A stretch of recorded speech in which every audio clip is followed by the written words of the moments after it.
ಮೊದಲು ಇದೆಲ್ಲ ಇರ್ಲಿಲ್ಲ. ಮೊದಲು ಯಾರಾದ್ರೂ ಹೇಳಿದ್ರೆ ಆಯ್ತಷ್ಟು ಹೀಗೆ ಅಂತ. ಕಟೀಲು ಮೇಳಕ್ಕೆ ಆವಾಗ ಬರ್ತಾ ಇದ್ದಂತೆ ಭಕ್ತರತ್ತಿ ನೋಡ್ಬೇಕು ಅಂತ. ಆವಾಗ ಅಷ್ಟು ಪ್ರಚಾರ ಇರಲಿಲ್ಲ. ಈಗ ಒಳ್ಳೆ ಪ್ರಚಾರ ಉಂಟು. ಆಗಿರೋ ಒಬ್ಬ ಕಲಾವಿದ ಬೆಳೀಲಿಕ್ಕೆ ಸಾಧ್ಯ ಆಗ್ತದೆ.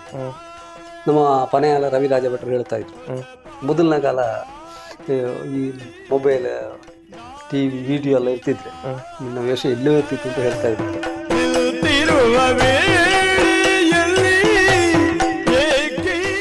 ಒಂದು ತಪ್ಪು ಬಂದ್ರೆ ಅದನ್ನೇ ಹಿಡ್ಕೊಳ್ತಾರೆ, ಮತ್ತೆ ಅದನ್ನೇ ಎಳೀತಾರೆ. ಹಾಗಾಗಬಾರ್ದು. ಮತ್ತೆ ಕಲಾವಿದನು ಹಾಗೆ ವೇಷ ಮಾಡುವಾಗ ಮತ್ತೆ ಬಣ್ಣದಲ್ಲಿ ಮತ್ತೆ ಮಣಿಸಾಮಾನು ಕಟ್ಟುವುದರಲ್ಲಿ ಎಲ್ಲ ಜಾಗ್ರತೆ ಮಾಡಿಕೊಳ್ಬೇಕಾಗ್ತದೆ. ಮೊದಲು ಹಾಗಲ್ಲ, ಏನು ಮಾಡಿದ್ರೆ ಕೇಳುವವರೇ ಇಲ್ಲ. ಅದು ಆಟ ನೋಡ್ತಾರೆ, ಹೋಗ್ತಾರೆ, ಮತ್ತೆ ಮತ್ತಿನ ಆಟಕ್ಕೆ ಬರುದು.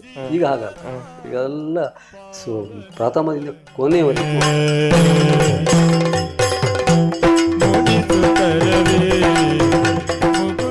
ಬಬ್ರುವಾಹನ ಮತ್ತೆ ಕುಶ ಇಂಥ ಪಾತ್ರಗಳಿಗೆಲ್ಲ ಮಾತುಗಾರಿಕೆ ಬೇಕಾಗ್ತದೆ. ಸುಮ್ಮನೆ ಕುಣಿದ್ರೆ ಆಗುದಿಲ್ಲ.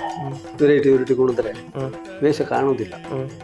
ಬಬ್ರುವಾಹನ ಮತ್ತೆ ಕೆಲವು ಪ್ರಸಂಗದಲ್ಲಿ ಕೃಷ್ಣ, ಇಂಥ ಪಾತ್ರಗಳಿಗೆಲ್ಲ ಮಾತುಗಾರಿಕೆ ಬೇಕಾಗ್ತದೆ. ಮಾತುಗಾರಿಕೆ ಇಲ್ಲದ್ರೆ ವೇಷ ಸರಿ.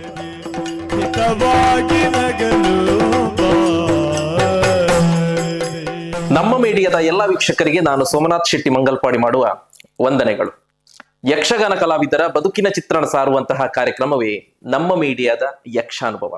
ಇಂದಿನ ಯಕ್ಷಾನುಭವ ಕಾರ್ಯಕ್ರಮದಲ್ಲಿ ನಮ್ಮೊಂದಿಗೆ ಅತಿಥಿಯಾಗಿದ್ದಾರೆ ಅಭಿನವ ಅಶ್ವತ್ಥಾಮ ಎನ್ನುವಂತಹ ನೆಗಲ್ತೆಗೆ ಪಾತ್ರರಾದಂತಹ ಗುಂಡಿಮಜಲು ಗೋಪಾಲ ಭಟ್ರವರು. ತನ್ನ 67ರ ಹರೆಯದಲ್ಲೂ ಅಶ್ವತ್ಥಾಮನ ಪಾತ್ರವನ್ನು ಬಹಳ ಸುಂದರವಾಗಿ ರಂಗಸ್ಥಳದಲ್ಲಿ ಪ್ರಸ್ತುತಪಡಿಸುವಂತಹ ತೆಂಕುತಿಟ್ಟಿನ ಹಿರಿಯ ಯಕ್ಷಗಾನ ಕಲಾವಿದರು. ತಿಳಿಯೋಣ ಇಂದಿನ ಯಕ್ಷಾನುಭವ ಕಾರ್ಯಕ್ರಮದಲ್ಲಿ ಗುಂಡಿಮಜಲು ಗೋಪಾಲ ಭಟ್ರವರ ಯಕ್ಷ ಅನುಭವ. ಪರಬ್ರಹ್ಮ ರೂಪ ವೇದಾಂತ ಸಾರ ಪ್ರಿಯ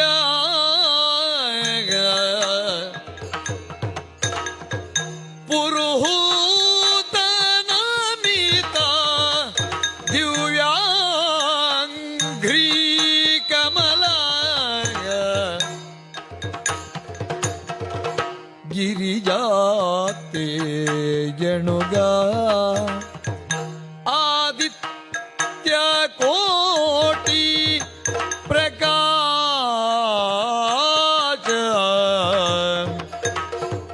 ಕರಿವದನ ಕರುಣಾ ಸಮುದ್ರ ಭವ ಚಿತ್ರ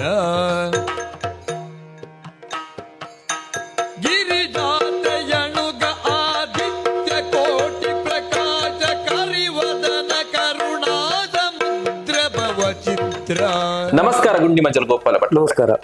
ಯಕ್ಷಗಾನ ರಂಗದ ಹಿರಿಯ ಯಕ್ಷಗಾನ ಕಲಾವಿದರು ನೀವು. ಹಲವಾರು ಪುಂಡುವೇಷಗಳನ್ನು ಮಾಡುತ್ತಾ ರಂಗಸ್ಥಳವನ್ನು ಹುಡಿಹಾರಿಸಿದವರು ನೀವು.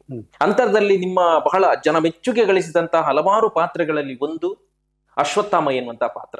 ಅದರಿಂದಲೇ ನಾವು ಪ್ರಾರಂಭಿಸೋಣ. ಈ ನೀವು ಚಿತ್ರಿಸಿಕೊಂಡಂತಹ ಆ ಒಂದು ಅಶ್ವತ್ಥಾಮ, ಅದರ ಬಗ್ಗೆ ಹೇಗೆ? ನಾನು ಸಾಧಾರಣ ಒಂದು ನನ್ನ 25ರ ಹರೆಯದಲ್ಲಿ ಅಶ್ವತ್ಥಾಮ ಮಾಡುವುದಕ್ಕೆ ಆರಂಭಿಸಿದ್ದೇನೆ. 26ರ ಹರೆಯದಲ್ಲಿ 26ರ ಹರೆಯದಲ್ಲಿ ಅಶ್ವತ್ಥಾಮ. ಈಗ ನೀವು ಇತ್ತೀಚೆಗೆ 67ರ ಹರೆಯದಲ್ಲೂ ನೀವು ಅಶ್ವತ್ಥಾಮ ಮಾಡಿದ್ದೀರಿ. ಈ ಸುದೀರ್ಘವಾದಂತ ಈ ವರ್ಷದಲ್ಲಿ ಎಷ್ಟು ಅಶ್ವತ್ಥಾಮ ಮಾಡಿರ್ಬೋದು ನೀವು? ಅಶ್ವತ್ಥಾಮ ಒಂದು 1000ಕ್ಕಿಂತ ಮಿಕ್ಕಿರ್ಬೋದು. ಕಟೀಲು ಮೇಳದಲ್ಲಿ ಸಾಮಾನ್ಯ ಒಂದು 5 ವರ್ಷ ಹೋದಲ್ಲೆಲ್ಲ ಇದೇ ಪ್ರಸಂಗ. ದೇವಿ ಮಹಾತ್ಮೆ ಕಡಿಮೆ ಆವಾಗ. ದೇವಿ ಮಹಾತ್ಮೆ ಒಂದು ಬೆರಳೆಣಿಕೆ 10, 30, 40. ಈಗ ಮಾತ್ರ ದೇವಿ ಮಹಾತ್ಮೆ ಜಾಸ್ತಿ ಆಗಿದೆ. ಹೌದು, ಮೊದಲು ಹಾಗಲ್ಲ, ಎಲ್ಲ ಬೇರೆ ಬೇರೆ ಪ್ರಸಂಗ. ಬಲ್ಪ ಭಾಗವತರ ಸಟ್ಟಿನಲ್ಲಿ, ನಮ್ಮ ಬಲ್ಪ ನಾರಾಯಣ ಭಾಗವತರು ಅವರ ಸಟ್ಟಿನಲ್ಲಿ ಹೆಚ್ಚಾಗಿ ಬೇರೆ ಬೇರೆ ಪ್ರಸಂಗ. ಭದ್ರಾ ವಿಜಯರತ್ರೆ, ರಾಜಹಂಸ ವಿಜಯ, ಇದು ಕೇತಕಿ ಶಾಪ, ಗದಾಯುದ್ಧ, ರಕ್ತರಾತ್ರಿ, ಹೀಗೆ ಮತ್ತೆ ಎಲ್ಲ ತುಂಬಾ ಪ್ರಸಂಗ ಆಗ್ತಾ ಇತ್ತು. ಹಳೆ ನಿಮ್ಮ ಕಲ್ಪನೆಯ ನಿಮ್ಮ ಅಶ್ವತ್ಥಾಮ ಹೇಗೆ ಅಂದ್ರೆ, ಬಲ್ಪ ಭಾಗವತರು ಆ ಕಥೆಯನ್ನು ನೋಡಿ ಅದಕ್ಕೆ ಪದ್ಯ ರಚನೆ ಮಾಡಿದ್ರು.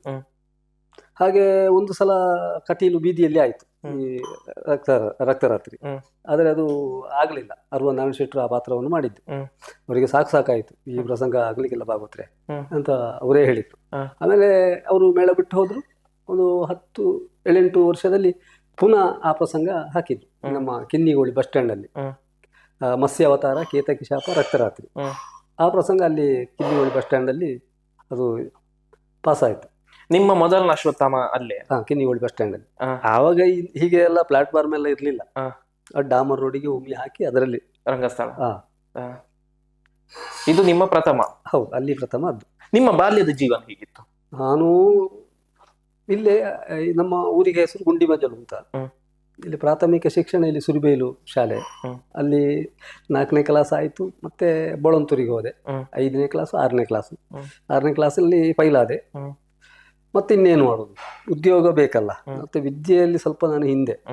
ವಿದ್ಯೆ ನನಗೆ ತಲೆಗೆ ಹತ್ತಾ ಇರಲಿಲ್ಲ. ನನಗೆ ಯಕ್ಷಗಾನ ಅಂದ್ರೆ ಅದೇ. ನಾವು ಸಣ್ಣದಿರುವಾಗ ಇದೇ ಈ ಪರಿಸರದಲ್ಲಿ ಯಕ್ಷಗಾನ ಮಕ್ಕಳು ಎಲ್ಲ ಅಣ್ಣ ತಮ್ಮ ಎಲ್ಲ ಸೇರಿ ಮಾಡ್ತಾ ಇದ್ವಿ. ಸುಮ್ಮನೆ ಕುಣಿಯುವುದು ಹೀಗೆಲ್ಲ ಮಾಡ್ತಾ ಇದ್ದೀವಿ. ಅದೇ ನನ್ನ ತಲೆಯಲ್ಲಿ. ವಿದ್ಯೆ ತಲೆಗೆ ಹತ್ತಲೇ ಇಲ್ಲ.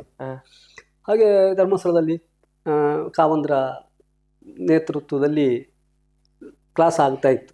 ಅದಕ್ಕಿಂತ ಮುಂದೆ ಅದಕ್ಕೆ ಹಿಂದೆ 72-73ರಲ್ಲಿ ಕ್ಲಾಸ್ ಆರಂಭ ಆಯ್ತು. ಕುರಿಯ ನಮ್ಮ ವಿಠಲ ಶಾಸ್ತ್ರಿಗಳ ನೇತೃತ್ವ. ಹಾಗೆ ಅವರದ್ದು 2 ಬ್ಯಾಚ್, 2 ವರ್ಷ ಅವರಿಗೆ ಇತ್ತು. ನಮಗಾಗೂ ಒಂದೇ ವರ್ಷ 6 ತಿಂಗಳು. ಅಲ್ಲಿ ನಾನು ಮತ್ತೆ ಸೇರ್ಪಡೆ ಆದೆ. ಇಲ್ಲಿಂದ ನಾವು 3 ಜನ ಹೋಗಿದ್ದೆವು. ಯಾರೆಲ್ಲ? ಒಬ್ರು ನಮ್ಮ ವೆಂಕಟರಮಣಾಚಾರ್ಯ ಅಂತ ಇಲ್ಲೇ ಕೊಕ್ಕಬುಣಿಯಲ್ಲಿ, ಮತ್ತೊಬ್ರು ಶಂಕರನಾರಾಯಣ ಭಟ್ರು ಅಂತ, ಮತ್ತೆ ನಾನು. ಈಗ ಮೇಳಕ್ಕೆ ಆ 3 ಜನರಲ್ಲಿ ಹೋದ್ದು ನಾನು ಮಾತ್ರ. ಆ ಸಮಯದಲ್ಲಿ ಕೇಂದ್ರದಲ್ಲಿ ಸಾಧಾರಣ 10-20 ಕಲಾವಿದರಿದ್ರು.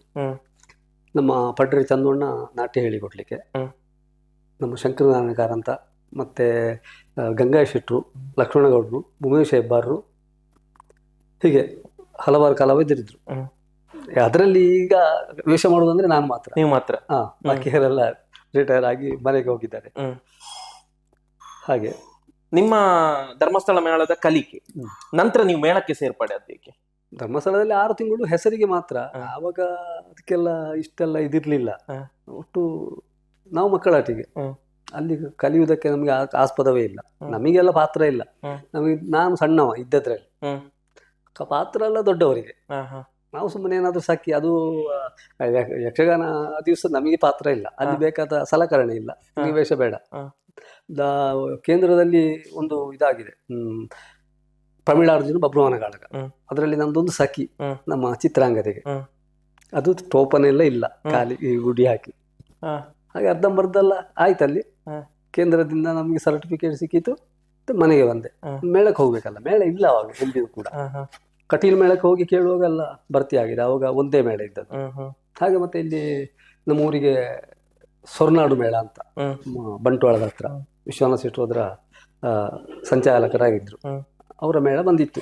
ಹಾಗೆ ನಮ್ಮ ಭಾವ ತೆಂಕಬೈಲು ತಿರುಮಲೇಶ್ವರ ಶಾಸ್ತ್ರಿಗಳು ಮಧ್ಯಾಹ್ನ ನಮ್ಮಲ್ಲಿಗೆ ಊಟಕ್ಕೆ ಬಂದಿದ್ರು. ಅವಾಗ ನನ್ನ ತಂದೆ ಹೇಳಿದ್ರು, ಇವ ಮೇಳಕ್ಕೆ ಬರ್ಲಿಕ್ಕೆ ಭಾರಿ ಇಷ್ಟ ಉಂಟು, ನಾಟ್ಯ ಕಲ್ತಿದ್ದಾನೆ, ಅದು ಕೇಳುವ. ಅಲ್ಲಿ ಜನ ಇಲ್ಲ, ಮಕ್ಕಳಿಲ್ಲ. ಹಾಗೆ ಮತ್ತೆ ಹೋಯ್ತು ಆಟಕ್ಕೆ ಹೋಗಿ ಅಲ್ಲಿ ಅವಾಗ ನಮ್ಮ ಬಂಟ್ವಾಳ ಜಯರಾಮಾಚಾರ್ಯ, ಮುಂದೆಲೆ ಕೃಷ್ಣ ಭಟ್ರು, ಚೆನ್ನಮ್ಮ ಶೆಟ್ರು, ಹೀಗೆ ಘಟಾನುಘಟಿ ಪೂಕಲ ಲಕ್ಷ್ಮೀನಾರಾಯಣ ಭಟ್ರು, ಹೀಗೆಲ್ಲ ಕಲಾವಿದರು ಇದ್ರು. ಅದರಲ್ಲಿ ನಂದು ನಿತ್ಯ ವೇಷ, ನಂದು ಮತ್ತು ಬಂಟ್ವಾಳ ಜಯರಾಮಾಚಾರ್ಯ. ನಿಮ್ಮ ಮೊದಲಿಗೆ ಸೊರನಾಡು ಮೇಳಕ್ಕೆ? ಹೌದು. ಅದು ವಾರಕ್ಕೆ 1, 2, 3 ಹೀಗೆ. ಅದು ಟೆಂಟ್ ಮೇಳ ಒಂದು ಸಣ್ಣಕ್ಕೆ 700 ಮೇಳದ ಹಾಗೆ. ಅದರಲ್ಲಿ ಒಂದು ಸಾಮಾನ್ಯ ಒಂದು 10-50 ಆಟ ಆಗಿದೆ. ಮತ್ತೆ ಮರು ವರ್ಷ ಕಟೀಲು 2 ಮೇಳ ಆಯ್ತು. 2 ಮೇಳ ಹೋಗುವಾಗ ಕಟೀಲು ಮೇಳಕ್ಕೆ ಹೋಗಿ ಕೇಳಿದ್ರು ತಂದೆಯವರು, ಬರ್ಲಿ ಅಂತ ಆಯ್ತು. ಹಾಗೆ ಕಟೀಲು ಮೇಳಕ್ಕೆ ಸೇರ್ಪಡೆ ಆಯ್ತು. ಶುರು ಒಂದು ವಾರ ನಾನು ಇದರಲ್ಲಿದ್ದೆ, ಬಲಿಪ ಇದು ಈರಾ ಗೋಪಾಲಕೃಷ್ಣ ಸಟ್ಟಲ್ಲಿ. ಮತ್ತೆ ನಾನು ತೆಗೆದು ಬಲಿಪರ ಸಟ್ಟಿಗೆ ಹಾಕಿದ್ರು. ಅದರಲ್ಲಿ ಚೆನ್ನಮ್ಮ ಶೆಟ್ರು, ಇದು ಅರುವ ನಾರಾಯಣ ಶೆಟ್ರು, ಪಿರುವಾಯಿ ನಾರಾಯಣ ಶೆಟ್ರು, ಬಣ್ಣದ ಹುಟ್ಟಿಯಪ್ಪಣ್ಣ, ಮತ್ತೆ ಉರು ಅಂಬಣ್ಣ, ಕಟೀಲು ಸೀನಾಯಿ, ಹೀಗೆ ದೊಡ್ಡ ದೊಡ್ಡ ಕಲಾವಿದರಿದ್ರು. ಅಲ್ಲಿ ನನಗೆ ನಿತ್ಯವೇಷ ಇಲ್ಲ ಅಲ್ಲಿ, ಅದರಲ್ಲಿ ಜನ ಉಂಟು. ನನಗೆ ಹೀಗೆ ಕೋಡಂಗಿ ವೇಷ, ಹೀಗೆ ಸಣ್ಣ ಸಣ್ಣ ಪಾತ್ರಗಳು. ಇದು ಪ್ರಹ್ಲಾದ, ಧ್ರುವ ಚರಿತ್ರೆ ಧ್ರುವ, ಆ ಪಾತ್ರ ಎಲ್ಲ ಸಿಕ್ಕಿಕೊಂಡಿತ್ತು. ಮತ್ತೊಂದು ವರ್ಷ 2 ವರ್ಷ ಆಗುವಾಗ ಮತ್ತೆ ನಿತ್ಯ ವೇಷ ಎಲ್ಲ ಅಲ್ಲಿಗೆ ಒಂದು ಬಡ್ತಿ. ಬಡ್ತಿ ಆಯ್ತು ನನಗೆ 2 ದಿವಸಕ್ಕೊಮ್ಮೆ. ಅದು ಖಾಯಂ ಇಲ್ಲ. ಇವತ್ತು ಇದು ಕೋಟಂಗಿ ಮಾಡಿದ್ರೆ ಮರುದಿವಸ ಅವರು ಇನ್ನೊಂದು ಬ್ಯಾಚಿನವರು. ಹಾಗೆ ನಮ್ಗೆ ನಿತ್ಯ ವೇಷ ಸಿಕ್ಕುದ ಕಾರಣ. ಆಗಿನ ತಿರುಗಾಟ ಹೇಗಿತ್ತು ನಿಮ್ಮದು? ಬಹಳ ಕಷ್ಟ ಇತ್ತಲ್ವಾ? ಬಹಳ ಕಷ್ಟ ಅಂದ್ರೆ ಬಹಳ ಕಷ್ಟ. ಮೇಲೆ ಟಾಪ್ ಇಲ್ಲ ರಂಗಸ್ಥಳಕ್ಕೆ, ಅಲ್ಲ ಚೌಕಿಗೆ. ಚೌಕಿಗೆ ರಂಗಸ್ಥಳಕ್ಕಾದ್ರೂ ಒಂದು ಟಾಪ್ ಇತ್ತು, ಮತ್ತೆ ಚೌಕಿಗೆ ಟಾಪ್ ಇಲ್ಲ. ಇಲ್ಲ, ಸುತ್ತು ಇದು ಮಡಲ್ನ ತಟ್ಟಿ ಅದು ಆಟ ಆಡಿಸೋರು ಮಾಡಿ ಕೊಡಬೇಕು. ಚಳಿ ಅಂದ್ರೆ ಅಸಾಧ್ಯ ಚಳಿ ಆವಾಗ, ಈಗಿನ ಹಾಗಲ್ಲ. ಆ ಕಷ್ಟದಲ್ಲಿ ನಾವು ತಿರುಗಾಟ ಮಾಡಿದ್ದೇವೆ. ಒಂದು 5 ವರ್ಷ ಆ ಮೇಳದಲ್ಲಿ ತಿರುಗಾಟ ಮಾಡಿದೆ. ಎಂದಾದ್ರೂ, ಯಾಕೆಂದ್ರೆ ಅಷ್ಟೆಲ್ಲ ಕಷ್ಟ ಇತ್ತು, ಚಳಿ, ನಡ್ಕೊಂಡು ಹೋಗುವ ಪರಿಸ್ಥಿತಿ ಬಂದಿದೆ. ಒಂದು 5 ಮೈಲಿನ ಒಳಗೆ ಆಟ ಆದ್ರೆ ನಾವು ನಡ್ಕೊಂಡು ಹೋಗ್ಬೇಕು ತಲೆಹೊರೆಯಲ್ಲಿ. ನನ್ನ ಹತ್ರ ಕೊಡ್ತಾ ಇದ್ರು ದೇವರ ಕಿರೀಟ ಕೆಲವು, ಮತ್ತೆ ಭಾಗವತರ ಪುಸ್ತಕ ಪೆಟ್ಟಿಗೆ, ನನ್ನ ಬ್ಯಾಗು, ಇದನ್ನೆಲ್ಲ ಹಿಡ್ಕೊಂಡು ಹೋಗ್ಬೇಕು. ಎಂದಾದ್ರೂ ನಿಮ್ಗೆ ಆಗಿದೆ ಬೇಡದಿತ್ತು ಆಟ ಆ ಸಂದರ್ಭದಲ್ಲಿ? ಆಗಿದೆ ಅಂದ್ರೆ ಮನೆಗೆ ಬಂದ್ರೆ ಕಷ್ಟ, ಮನೆಯಲ್ಲಿಯೂ ಕಷ್ಟ, ಬೇರೆ ಉದ್ಯೋಗ ಮಾಡ್ಲಿಕ್ಕೆ ಗೊತ್ತಿಲ್ಲ ನಮಗೆ. ಹಾಗೆ ಮತ್ತೆ ಬಹಳ ಕಷ್ಟದಲ್ಲಿ ತಿರುಗಾಟ ಮಾಡಿದೆ ನಾನು. 5 ವರ್ಷ ಹಾಗೆ ದುಡಿದೆ. 5 ವರ್ಷ ಕಟೀಲು ಮೇಳದಲ್ಲಿ? 5 ವರ್ಷ ಕಟೀಲು ಮೇಳ ಬಲ್ಪ ಭಾಗವತರ ಸಟ್ಟಲ್ಲಿ ಇದ್ದೆ. ಮತ್ತೆ ನನಗೆ ಸ್ವಲ್ಪ ಮೇಲೆ ದರ್ಜೆ ಸಿಕ್ಕಿತು, ಪ್ರಮೋಷನ್ ಆಯ್ತು. ಹಿರಾ ಭಾಗವತ ಸಟ್ಟಿಗೆ ಸೇರ್ಪಡೆ ಮಾಡಿದ್ರು. ಅಲ್ಲಿ ನನಗೆ 2ನೇ ಪುಂಡುವೇಷ. ಆವಾಗ ಅದರಲ್ಲಿ ತ್ರಿವಿಕ್ರಮ ಶಣಿ, ಪುತ್ತೂರು ಕೃಷ್ಣ ಭಟ್ರು, ಮತ್ತೆ ಬೆಳ್ಳಾರೆ ಮಂಜುನಾಥ ಭಟ್ರು, ಹೀಗೆ ದೊಡ್ಡ ದೊಡ್ಡ ಕಲಾವಿದರಿದ್ರು. ಅದರಲ್ಲಿ 2ನೇ ಪುಂಡುವೇಷ. ಹಾಗೆ ಅದರಲ್ಲಿ 5 ವರ್ಷ ತಿರುಗಾಟ ಮಾಡಿದೆ. ಹಾಗೆ 10 ವರ್ಷ ಆಯ್ತು. 10 ವರ್ಷ. ಮತ್ತೆ ಪುನಃ ಬಲ್ಪರ ಸಟ್ಟಿಗೆ ಹಾಕಿದ್ರು. ಅಲ್ಲಿಂದ ಸ್ವಲ್ಪ ಬಡ್ತಿ ಆಯ್ತು ನನಗೆ. 1ನೇ ಪುಂಡುವೇಷ ಬಲ್ಪ ಭಾಗವತರಲ್ಲಿ ಮತ್ತೆ ಬರುವಾಗ. 1ನೇ ಪುಂಡುವೇಷದಲ್ಲಿ ಯಾವುದೆಲ್ಲ ವೇಷ ಮಾಡಿದ್ದೀರಿ? ನಾನು ದೇವಿ ಮಾತಲ್ಲಿ ವಿಷ್ಣು ಮಾಡಿ ಚಂಡಮುಂಟು. ಈಗ ಮಾತ್ರ ಪ್ರತ್ಯೇಕ ಜನ ಇದ್ದಾರೆ. ಆವಾಗ ವಿಷ್ಣು ಮಾಡಿ ಚಂಡಮುಂಟು, ಅದು ಮೊದಲಿದ್ದವರು ಹಾಗೆ ಅರುಣಾರಾಯಣ ಶೆಟ್ರು ವಿಷ್ಣು ಮಾಡಿ ಚಂಡಮುಂಟು. ನನಗಾಗುವ ಹಾಗೆ ಅದು ಪ್ರತಿ ಬೇರೆ. ಈಗ ನಿಧಾನ ಪದ್ಯ ಎಲ್ಲ ಇಲ್ಲ, ಅದರಲ್ಲಿ ವಿಷ್ಣುವಿಗೆ ಏರೆ. 12:30 ಸಾಧಾರಣ ಒಂದು 10:00 ಪ್ರವೇಶ ಆದ್ರೆ 12:30 ಮದುವೇಟ ಬರೋದೇ ಮುಗಿತಾ ಇತ್ತು. ಪುನಃ 4 ಗಂಟೆಗೆ ಚಂಡಮುಂಡರು. 5 ಗಂಟೆವರೆಗೆ ಚಂಡಮುಂಡು. ಯಾರೆಲ್ಲ ಸಿಕ್ಕಿದ್ದಾರೆ ನಿಮಗೆ ಚಂಡಮುಂಡರ ಜೊತೆ? ಚಂಡಮುಂಡರಿಗೆ ಸುಮಾರು ಜನ ಆಗಿದ್ದಾರೆ, ಸುಮಾರು ಜನ ಜೊತೆ ಆಗಿದ್ದಾರೆ. ನಮ್ಮ ಕುಮಾರಣ್ಣ, ಪಡ್ರೆ ಚಂದಣ್ಣನ ಮಗ ರಾಜೀವ್ ಶೆಟ್ರು, ಮತ್ತೆ ಇಲ್ಲಿ ಕುಕ್ಕಜೆಯಲ್ಲಿ ಒಬ್ರು ಶ್ರೀಧರ ಅಂತ ಇದ್ದಾನೆ, ಅವ ಮತ್ತೊಬ್ಬ ಶ್ರೀಧರ, ಗಂಗಾ ಶೆಟ್ರಬ್ಬ ಭಾವ ಒಬ್ಬ ಶ್ರೀಧರ, ಹೀಗೆ ತುಂಬಾ ಜನ ಆಗಿದೆ. ವಿನೋದ್ ರೈ ಸೊರಕೆ.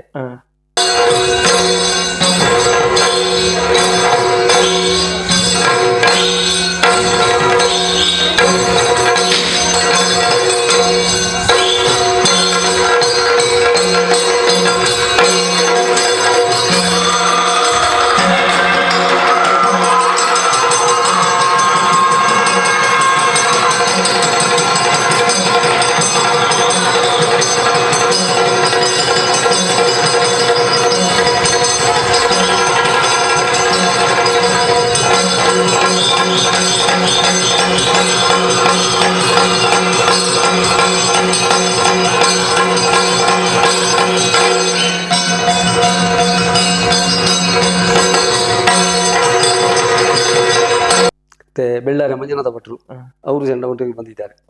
ಜಗದಾಭಿರಾಮ ಅವರ ಜೊತೆಯಲ್ಲಿ ಚಂಡಮುಂಡು ಮಾಡಿದ್ದೇನೆ. ಕಟೀಲು ಮೇಳ ನಿಮ್ಮ ಎಷ್ಟು ವರ್ಷ ತಿರುಗಾಟ? ಒಟ್ಟು ಒಂದು 25 ವರ್ಷ. 25 ವರ್ಷ. ಕಟೀಲು ಮೇಳದ ತಿರುಗಾಟದ ನಂತರ ನಿಮ್ಮ ತಿರುಗಾಟ ಬೇರೆ ಯಾವ ಮೇಳದಲ್ಲಿ ಆಯ್ತು? ಕಟೀಲು ಮೇಳ ಬಲಿಪ ಭಾಗವತರ ಸಟ್ಟಿಂದ ಮತ್ತೊಂದು ಮೇಳಕ್ಕೆ 3ನೇ ಸಟ್ಟಿಗೆ ನನ್ನನ್ನು ಹಾಕಿದ್ರು. ಅದರಲ್ಲಿ ಮುಂದೆ ಹೋದವನು ಹಿಂದೆ ಹಾಕಿದ್ರು. ಹಿಂಬಡ್ತಿ ಆಯ್ತು ನನಗೆ. ಯಾಕೆ ಅದು? ಅಂದ್ರೆ ಅದರಲ್ಲಿ ಜನ ಇಲ್ಲ.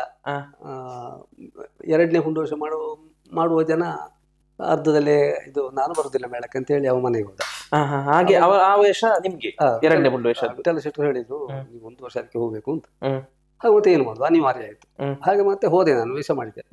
ವೇಷ ಮಾಡಿ 1 ವರ್ಷ ಅಂತ, ಮತ್ತಿನ ವರ್ಷವೂ ಹಾಗೆ, ಮತ್ತಿನ ವರ್ಷವೂ ಹಾಗೆ, ಮತ್ತೆ ಇನ್ನು ಆಗಲಿಕ್ಕಿಲ್ಲ. ಒಂದು 6 ವರ್ಷ ಅದರಲ್ಲಿದ್ದೆ. ಮತ್ತೆ ನಾನು ಮೇಳ ಬಿಟ್ಟೆ. 25 ವರ್ಷ ನಿಮ್ಮ ತಿರುಗಾಟ ಕಟೀಲು ಮೇಳ. ನಂತರದ ತಿರುಗಾಟ ಆಮೇಲೆ 1 ವರ್ಷ ನಾನು ಮನೆಯಲ್ಲೇ ಇದ್ದೆ. ಮನೆಯಲ್ಲಿ ಇರುವಾಗ ಮತ್ತೆ ನಮ್ಮ ಕೊಲ್ಲಂಗಾನ ಗಣಾದಿ ರಾಜತಂತ್ರಿ ಅಂತ ಮನೆಗೆ ಬಂದ್ರು. ಬರ್ಬೇಕು ನೀವು ಆಟಕ್ಕೆ ಅಂತ. ಅವ್ರು ನನ್ನ ಜೊತೆಯಲ್ಲಿ ಇದ್ದೆ ಅವರು ಮೊದಲು. ಹಾಗೆ ಮತ್ತೆ ಅವರ ಮೇಳಕ್ಕೆ ಹೋದೆ. ಹ್ಮ್. ಅದರಲ್ಲಿ ಒಂದು 6 ತಿಂಗಳಲ್ಲಿ ಒಂದು 10-50 ಆಟ ಎಲ್ಲ ಆಗ್ತಾ ಇತ್ತು. ಹ್ಮ್. ಮತ್ತೆ ಈ ಮಲ್ಲ ಮೇಳ ಹ್ಮ್. ಅದಕ್ಕೆ ಹೋದೆ. ಹ್ಮ್. ಅದಕ್ಕೆ ಹೋಗಿ ಒಂದು 50-60 ಆಟ ಎಲ್ಲ ಆಗ್ತಾ ಇತ್ತು. ಹ್ಮ್. ಹಾಗೆ ಮತ್ತೆ ಎಡನೀರು ನಮ್ಮ ಕೇಶವಾನಂದ ಭಾರತಿ ಸ್ವಾಮಿಗಳು ಹ್ಮ್. ಅವರ ಮೇಳಕ್ಕೆ ಹೋದೆ. ಹ್ಮ್. ಅಲ್ಲಿ ಮತ್ತೆ ಪರ್ಮನೆಂಟ್, ನೀವು ಬೇರೆ ಮೇಳಕ್ಕೆ ಹೋಗ್ಬಾರ್ದು, ನಮ್ಮ ಮೇಳದಲ್ಲೇ ನಿಲ್ಬೇಕು ಅಂತ ಹ್ಮ್. ಸ್ವಾಮೀಜಿ ಅಪ್ಪಣೆ ಆಯ್ತು. ಹ್ಮ್.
ಇವತ್ತು ಅದ್ರ ಮೇಳದಲ್ಲಿ ಇದ್ದೆ. ಒಂದು 5 ವರ್ಷ ಅವರ ಮೇಳದಲ್ಲಿ ಇದ್ದೆ, ಎಡನೀರು ಮೇಳದಲ್ಲಿ. ಹ್ಮ್. ಅದು ಮತ್ತೆ ಎಡನೀರು ಮೇಳ ನಿಂತಿತ್ತು. ಹ್ಮ್. ಮತ್ತೆ ಮಲ್ಲ ಮೇಳ ಅದಕ್ಕೆ ಬಂದೆ. ಹ್ಮ್. ಅದರಲ್ಲಿ ಒಂದು ಈಗ ಪ್ರಕೃತ ಹ್ಮ್. ಆ ಮೇಳಕ್ಕೆ ಹೋಗ್ತಾ ಇದ್ದೇನೆ. ಹ್ಮ್. ಹ್ಮ್. ಮಲ್ಲಕ್ಕೆ. ಹೌದು, ಚಂಡಮುಂಡ್ರು, ಹ್ಮ್. ದೇವೇಂದ್ರ, ಹ್ಮ್. ಜಲಂಧರ ಕಾಳಗದ ದೇವೇಂದ್ರ, ಹೀಗೆ ಹ್ಮ್. ಎಲ್ಲ ಪಾತ್ರ ಮಾಡ್ತಾ ಇದ್ದೇವೆ. ಈಗ ಪುಂಡುವೇಷದಲ್ಲಿ ನೀವು ನಿಮ್ಗೆ ಒಳ್ಳೆ ಹೆಸರು. ಹ್ಮ್. ಯಾಕೆಂದ್ರೆ ಈ ಪುಂಡುವೇಷ ಅಂತ ಹೇಳಿದ್ರೆ ಒಮ್ಮೆಲೆ ಹಾರುವುದಲ್ಲ, ಹ್ಮ್. ಒಂದೇ ಬಾರಿ ಕುಣಿಯುವುದಲ್ಲ, ಹ್ಮ್. ಅದಕ್ಕೊಂದು ಮಾತುಗಾರಿಕೆ ಇದ್ರೆ ಮಾತ್ರ ಅದೊಂದು ಬಹಳ ಪರಿಪೂರ್ಣವಾದಂತ ಪುಂಡುವೇಷ ಅಂತ ಹೇಳ್ಬಹುದು. ಹ್ಮ್. ಈಗಿನ ಕಾಲದಲ್ಲಿ ಹ್ಮ್. ಮಾತು ಕಡಿಮೆಯಾಗಿ ಕೇವಲ ಕುಣಿತವೇ ಪ್ರಧಾನವಾಗ್ತಾ ಉಂಟು. ಇದ್ರ ಬಗ್ಗೆ ನೀವೇನ್ ಹೇಳ್ತೀರಿ? ಬಬ್ರುವಾಹನ ಹ್ಮ್. ಮತ್ತೆ ಕುಶ, ಹ್ಮ್. ಇಂಥ ಪಾತ್ರಗಳಿಗೆಲ್ಲ ಮಾತುಗಾರಿಕೆ ಬೇಕಾಗ್ತದೆ. ಸುಮ್ಮನೆ ಕುಣಿದ್ರೆ ಆಗುದಿಲ್ಲ. ಹ್ಮ್. ವೆರೈಟಿ ಕುಣಿದ್ರೆ ಹ್ಮ್. ವೇಷ ಕಾಣುವುದಿಲ್ಲ. ಹ್ಮ್. ಬಬ್ರುವಾಹನ ಮತ್ತೆ ಕೆಲವು ಪ್ರಸಂಗದಲ್ಲಿ ಕೃಷ್ಣ, ಹ್ಮ್.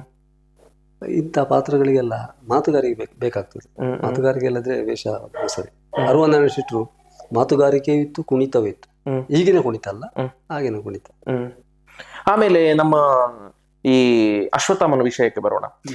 ಈಗಿನ ಕಾಲದಲ್ಲಿ ಅಶ್ವತ್ಥಾಮನ ವೇಷಭೂಷಣವೇ ಒಂದು ಬಡಗುತಿಟ್ಟಿನ ಒಂದು ಶೈಲಿಯಲ್ಲಿ ಬರ್ತಾ ಇದೆ. ಆದ್ರೆ ನಿಮ್ಮ ವೇಷಭೂಷಣ ಆಗಲ್ಲ. ನಿಮ್ಮ ವೇಷಭೂಷಣ ಅದು ತೆಂಕಿನ ಒಂದು ಶೈಲಿಯಲ್ಲಿದೆ.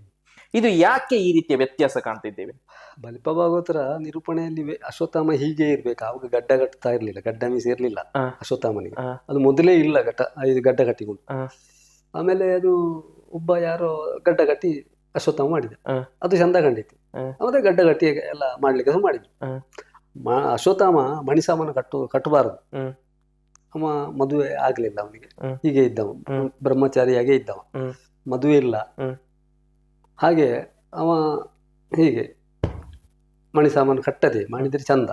ಮಣಿಸಾಮನು ಕಟ್ಟಿದ ಕೂಡಲೇ ಹೋಯ್ತು ಆ ವೇಷದ ಅಲಂಕಾರ, ಅದರ ಗೌರವ ಹೋಗ್ತದೆ.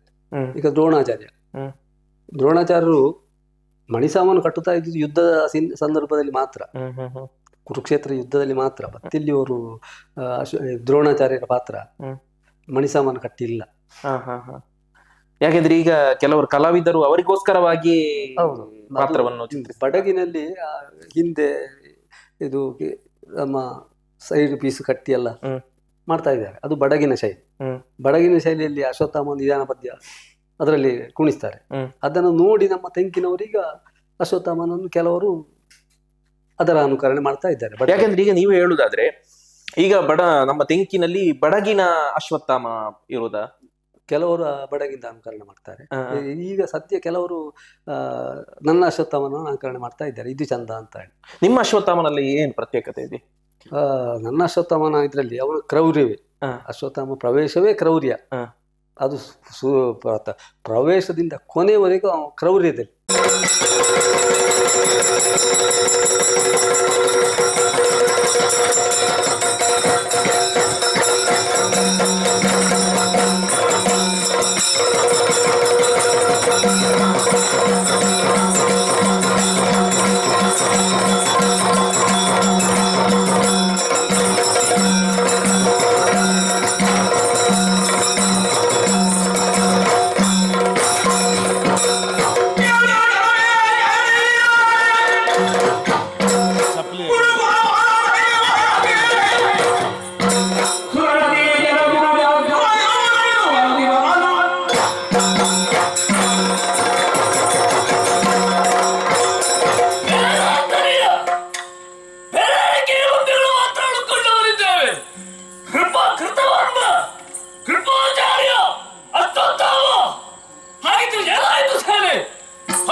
ಅರಸಿ ಮುಂದುವರಿಯುವ ಕಾಲಕ್ಕೆ ಸಂಜೆಯಲ್ಲಿ ಭೇಟಿಯಾಯಿತು. ಅವರಿಂದ ಮತ್ತೆ ತಿಳಿದೆ ದ್ವೈಪಾಯನ ತಳವನ್ನು ಸೇರಿದ್ದಾನೆಂಬ ಹಾಗೆ ದಡದಲ್ಲಿ ನಿಂತು ಕರೆದರೆ ಆ ವೇಳೆ ಎಂಬ ಹಾಗೆ ಕೂಗಿದಾಗ ಕರೆದಾಗ ಬರುವುದಕ್ಕೊಪ್ಪಲಿಲ್ಲ. ರಾತ್ರಿ ಕಾಲದಲ್ಲಿ ಗುರು ದಾರುಣಿಯಲ್ಲಿ ನಡೆಯುತ್ತೇನೆ ಮುಂದೆ.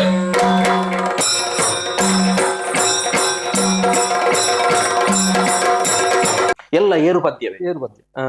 ಅವನ ಮುಖದಲ್ಲಿ ಯಾವ ನಗು ಇಲ್ಲ, ಏನು ಇಲ್ಲ. ಅವ ಕೌರವನಿಗೆ ಬೇಕಾಗಿ ಅವ ಅಷ್ಟು ಕೆಲಸ ಮಾಡಿದ್ದು. ಲಾಸ್ಟಿಗೆ ಆಗುವಾಗ ಅವನ ಶಿಕೆಯಲ್ಲಿದ್ದ ಮಣಿ ಹೋಗ್ತದೆ, ಅಲ್ಲಿಗೆ ಅವ ಬೀಳ್ತಾನೆ. ಈಗ ನೀವು ಪುಂಡ್ವೇಷಧಾರಿಗಳಾಗಿ ಮೊದ್ಲಿಗೆ ನೀವೆಷ್ಟು ದಿಗಿನ ಆಗ್ತಾ ಇದ್ದೀರಿ? ನಾನೊಂದು 10-60ರವರೆಗೆ, ಈಗಲೂ ಒಂದು 10-25 ತಿಂಗಳವರೆಗೆ ಹಾಕ್ತೇನೆ ನಾನು, ತೊಂದರೆ ಇಲ್ಲ. ಈ ಪ್ರಾಯದಲ್ಲೂ ಕೂಡ 67ರ ಹರೆಯದಲ್ಲೂ ಒಂದು 25 ದಿನ ಆಗ್ತೀರಿ. ಸ್ವಲ್ಪ ಆರೋಗ್ಯ ಸಮಸ್ಯೆ ಬಂತು ನನಗೆ. ಆರೋಗ್ಯ ಸಮಸ್ಯೆ ಬಂದ ಮೇಲೆ ಸ್ವಲ್ಪ ವೇಷ ಹಿಂದೆ ಆಯ್ತು. ಮತ್ತೆ ಈಗ ಹೆಚ್ಚು ದಿಂಗಣ ಹಾಕ್ಲಿಕ್ಕೆಲ್ಲ ಹೋಗುದಿಲ್ಲ ನಾನು ಅಲ್ಲಿಂದ ಅಲ್ಲಿಗೆ. ಅಶ್ವತ್ಥಾಮ ಪಾತ್ರ ಬಂದ್ರೆ ಮಾತ್ರ ಸ್ವಲ್ಪ ಕೆಲಸ ಮಾಡ್ತೇನೆ. ಯಾಕಂದ್ರೆ ನಿಮ್ಗೆ ಅಶ್ವತ್ಥಾಮ ಅಷ್ಟು ಪಾತ್ರದ ಬಗ್ಗೆ ಅಷ್ಟು ಆಸಕ್ತಿಯ ನಿಮ್ಗೆ? ಅಲ್ಲ, ಅದೀಗ ಅದಾಗಿ ಹೋಗಿದೆ. ಎಡನೀರು ಅದು ನಾನು ಕಟೀಲು ಮೇಳದಲ್ಲಿರುವಾಗ ಅಶ್ವತ್ಥಾಮ ಒಂದು 500ರ ಮೇಲೆ ಮಾಡಿದ್ದೇನೆ. ಆದ್ರೆ ಅದಕ್ಕೆ ಅಷ್ಟು ಹೆಸರು ಇರಲಿಲ್ಲ. ಎಡನೀರು ಮೇಳಕ್ಕೆ ಹೋದೆ. ಅಲ್ಲಿ ಮತ್ತೆ ಈ ಇದರಲ್ಲಿ ಯೂಟ್ಯೂಬ್ನಲ್ಲೆಲ್ಲ ಬಂತು. ಆವಾಗ ಸ್ವಲ್ಪ ಪ್ರಚಾರ ಹೆಚ್ಚು ಸಿಕ್ಕಿತ್ತು. ಯಾಕೆಂದ್ರೆ ಕಲಾವಿದರು ಹೆಚ್ಚಾಗಿ ಸಾಮಾಜಿಕ ಮಾಧ್ಯಮದಲ್ಲಿ ಪ್ರಚಾರಗೊಳ್ತಾರ ಅಥವಾ ಒಬ್ಬರ ವೇಷ ನೋಡಿ ಬಾಯಿಂದ ಬಾಯಿಗೆ ಅಂತ ಪ್ರಚಾರಗೊಳ್ತಾನ ಈಗಿನ ಕಾಲದಲ್ಲಿ ನಮ್ಮ ಯೂಟ್ಯೂಬ್ ಉಂಟಲ್ಲ, ಮೊಬೈಲ್, ಇದ್ರಲ್ಲಿ ಹೆಚ್ಚು ಪ್ರಚಾರಕ್ಕೆ ಬರ್ತಾರೆ. ಮೊದಲು ಇದೆಲ್ಲ ಇರ್ಲಿಲ್ಲ. ಮೊದಲು ಯಾರಾದ್ರೂ ಹೇಳಿದ್ರೆ ಆಯ್ತಷ್ಟೇ, ಹೀಗೆ ಅಂತ. ಕಟೀಲು ಮೇಳಕ್ಕೆ ಆವಾಗ ಬರ್ತಾ ಇದ್ದಂತೆ ರಕ್ತರಥಿ ನೋಡ್ಬೇಕು ಅಂತ. ಆವಾಗ ಅಷ್ಟು ಪ್ರಚಾರ ಇರ್ಲಿಲ್ಲ. ಈಗ ಒಳ್ಳೆ ಪ್ರಚಾರ ಉಂಟು. ಆಗಿರೋ ಒಬ್ಬ ಕಲಾವಿದ ಬೆಳಿಲಿಕ್ಕೆ ಸಾಧ್ಯ ಆಗ್ತದೆ. ನಮ್ಮ ಪನೆಯಾಲ ರವಿರಾಜ ಭಟ್ರು ಹೇಳ್ತಾ ಇದ್ರು, ಮೊದಲನ ಕಾಲ ಈ ಮೊಬೈಲ್, ಟಿವಿ, ವಿಡಿಯೋ ಎಲ್ಲ ಇರ್ತಿದ್ರೆ ನಿನ್ನ ವೇಷ ಎಲ್ಲೋ ಇರ್ತಿತ್ತು ಅಂತ ಹೇಳ್ತಾ ಇದ್ರು. ಹಾಗಾದ್ರೆ ಒಂದಂತೂ ಸತ್ಯ. ಯಾಕಂದ್ರೆ ಈಗ ವೇಷ ಮಾಡುದು ಬಹಳ ಜಾಗರೂಕತೆ ಬೇಕು ಅಂತ ಒಂದು ವಿಷಯ. ಯಾಕಂದ್ರೆ ವೇಷಧಾರಿ ಏನಾದ್ರೂ ಸಣ್ಣ ತಪ್ಪು ಮಾಡಿದ್ರು ಕೆಲವರು ಆ ವಿಡಿಯೋವನ್ನು ನೋಡಿ ಅದೇ ತಪ್ಪನ್ನು ಮುಂದುವರಿಸ್ತಾರೆ ಅಂತ ಹೇಳುವಂತ ಒಂದು ಮಾತು ಉಂಟು. ಇದಕ್ಕೆ ನಿಮ್ಮ ಅಭಿಪ್ರಾಯ?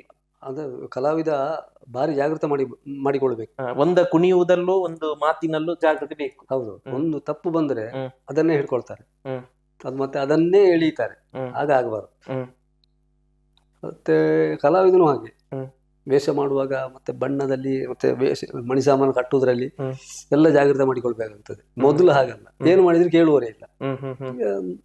ಅದು ಆಟ ನೋಡ್ತಾರೆ, ಹೋಗ್ತಾರೆ, ಮತ್ತೆ ಮತ್ತಿನ ಆಟಕ್ಕೆ ಬರುದು. ಈಗ ಹಾಗಲ್ಲ, ಈಗೆಲ್ಲ ಪ್ರಥಮದಿಂದ ಕೊನೆಯವರೆಗೂ ನೋಡ್ತಾರೆ. ಗುಂಡಿ ಮಜಲು ಗೋಪಾಲ ಭಟ್ ಅಂತ ಹೇಳಿದ್ರೆ ಪುಂಡುವೇಷಕ್ಕೆ ಬಹಳ ಹೆಸರು. ಆದ್ರೆ ನೀವು ಕಿರೀಟ ವೇಷವನ್ನು ಮಾಡ್ಲಿಕ್ಕೆ ಮಾಡ್ತೇನೆ.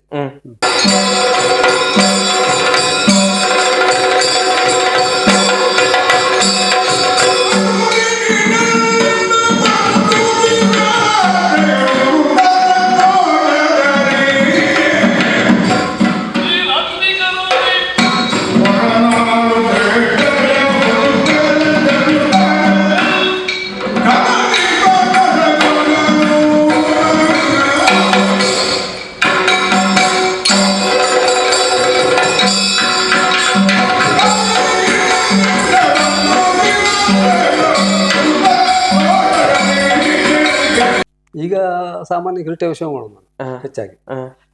ಶಿಶುಪಾಲ, ಹಿರಣ್ಯಾಕ್ಷ, ಹ. ಮತ್ತೆ ದೇವೇಂದ್ರ, ಹ. ಇಂದ್ರಜಿತು, ಹ. ಇಂಥ ಪಾತ್ರಗಳು. ಯಾಕೆಂದ್ರೆ ನೀವು ಈಗ ಹೇಳಿದ್ರಿ ಇಂದ್ರಜಿತ್ತು, ಅತಿಕಾಯ ಇಂಥದನ್ನ ಹೇಳಿದ್ರಿ. ಹ. ಈ ಎರಡು ಪಾತ್ರದ ಬಗ್ಗೆ ಸ್ವಲ್ಪ ವಿವರಣೆ ಕೊಡಿ. ಇಂದ್ರಜಿತ್ತು, ಅತಿಕಾಯ. ಅತಿಕಾಯ ಸೌಮ್ಯವತ್ರ, ಹ್ಮ್. ಅವ ವೈಷ್ಣವ. ಹ್ಮ್. ಮತ್ತೆ ಇಂದ್ರಜಿತು ಅವ ಶೈವನೇ, ಹ್ಮ್. ಅವ ಕ್ರೂರಿ. ಹ್ಮ್. ಇದು ಅತಿಕಾಯನಿಗೂ ಇಂದ್ರಜಿತಿಗೂ ಬಹಳ ವ್ಯತ್ಯಾಸ. ಹ್ಮ್. ಇವ ಹಗಲು ರಾತ್ರಿ ವ್ಯತ್ಯಾಸ ಉಂಟು. ಹ. ಹ. ಹ.